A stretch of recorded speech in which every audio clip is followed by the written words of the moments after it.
गणतंत्र दिवस पर दिल्ली में हुई हिंसा का असर किसानों के आंदोलन पर दिख रहा है। दिल्ली और हरियाणा के बीच सिंघू बॉर्डर पर गुरुवार को कुछ लोग इकट्ठा हुए जो खुद को आसपास के गांवों में रहने वाले बता रहे हैं। उनकी मांग है कि प्रदर्शनकारी किसान अब सिंघू बॉर्डर खाली कर दें। उनका कहना है कि वे लाल किले पर हुई हिंसक घटना से बेहद आहत हैं। एक ने कहा कि हम तिरंगे का अपमान नहीं सहेंगे। काफी वक्त हो गया है, अब सिंघू बॉर्डर खाली होनी चाहिए। हमें इस दौरान बहुत दिक्कतें हुई हैं। सिंघू बॉर्डर पर भारी पुलिस फोर्स तैनात है और वह सड़क के एक हिस्से पर बैरिकेड्स लगाना चाह रही है, जिसका प्रदर्शनकारी विरोध कर रहे हैं। गृह मंत्री अमित शाह ने किसानों की ट्रैक्टर परेड के दौरान भड़की हिंसा में घायल पुलिस कर्मियों से आज मुलाकात की। शाह ने दिल्ली के सुश्रुत ट्रामा सेंटर और तीरथ राम शाह अस्पताल का दौरा किया। शाह ने इन दोनों अस्पतालों में इलाजरत पुलिस कर्मियों और उनके परिजनों से मुलाकात करके उनके धैर्य और शौर्य की काफी तारीफ की। गृह मंत्रालय के एक अधिकारी ने बताया कि गृह मंत्री सुश्रुत ट्रामा सेंटर और तीरथ राम अस्पताल का दौरा करके घायल पुलिस कर्मियों के स्वास्थ्य की जानकारी लेंगे। दोनों अस्पताल सिविल लाइंस में स्थित हैं। पुलिस का कहना है कि ट्रैक्टर परेड में हिंसा में किसान नेताओं की भूमिका की जांच की जाएगी। हिंसा और तोड़फोड़ में दिल्ली पुलिस के 394 कर्मी घायल हुए हैं।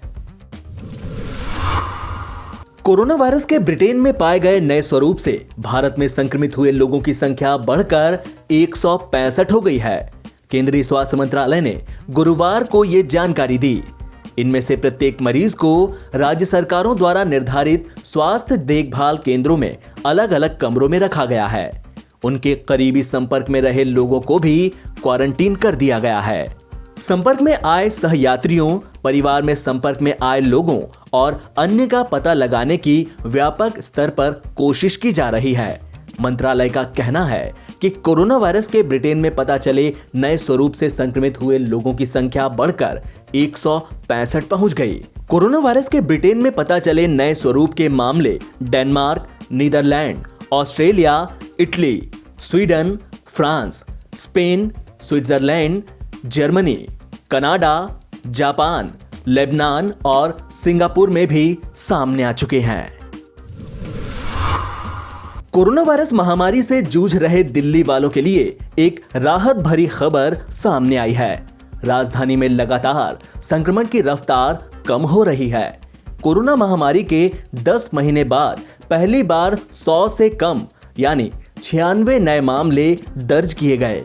वहीं रिकवरी रेट 98.05%, डेथ रेट 1.71% और एक्टिव केस 0.23% हैं। इसके आधार पर कहा जा सकता है कि दिल्ली में यह महामारी अब अपने अंतिम चरण में है, जहां 98% से ज्यादा की रिकवरी है और 1/4 से भी कम एक्टिव केसेस हैं। यही वजह है कि दिल्ली में अब स्थिति नॉर्मल होने की दिशा में आगे बढ़ रही है और सरकार ने तत्काल प्रभाव से हेल्थ केयर सर्विसेज को नॉर्मल करने का आदेश दे दिया है। बुधवार को दिल्ली में कोरोना वायरस के 96 नए मामलों की पुष्टि हुई है, जो कि पिछले 10 महीनों में सबसे कम है। कांग्रेस समेत देश के 17 विपक्षी दलों ने कृषि कानूनों के खिलाफ आंदोलन कर रहे किसानों के प्रति एकजुटता दिखाते हुए राष्ट्रपति रामनाथ कोविंद के अभिभाषण के बहिष्कार का फैसला किया है। राज्यसभा में नेता प्रतिपक्ष और कांग्रेस के वरिष्ठ नेता गुलाम नबी आजाद ने इसकी जानकारी दी। कल का जो माननीय राष्ट्रपति जी का भाषण है सदन में, जहां वो लोकसभा और राज्यसभा को संबोधित करेंगे, लेकिन 16 राजनीतिक दलों में उनकी तरफ से हम आज स्टेटमेंट रिलीज कर रहे हैं, जो उन्होंने जॉइंट स्टेटमेंट में कल का माननीय राष्ट्रपति का जो भाषण है सेंट्रल हॉल में, उसको बायकॉट किया।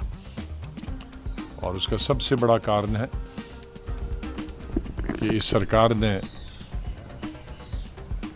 पिछले 2 महीने से ज़्यादा जिस तरह से किसानों की एजिटेशन और किसानों की जो मांगें थी,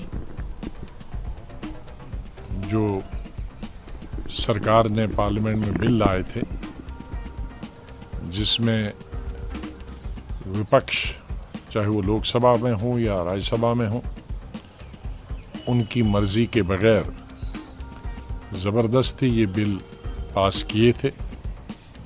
और तभी से पूरे देश में किसानों की और किसान लोगों से जो हमदर्दी रखते हैं और जानते हैं किसानों की भूमिका इस देश को आगे चलाने के लिए और किसानों की भूमिका हिंदुस्तान को आज़ाद करने के लिए और किसानों की भूमिका इस इतने बड़े विशाल देश को खाना देने के लिए, अनाज पैदा करने के लिए जो जिम्मेदार हैं, उनके साथ इस सरकार ने किस तरह से बर्ताव किया।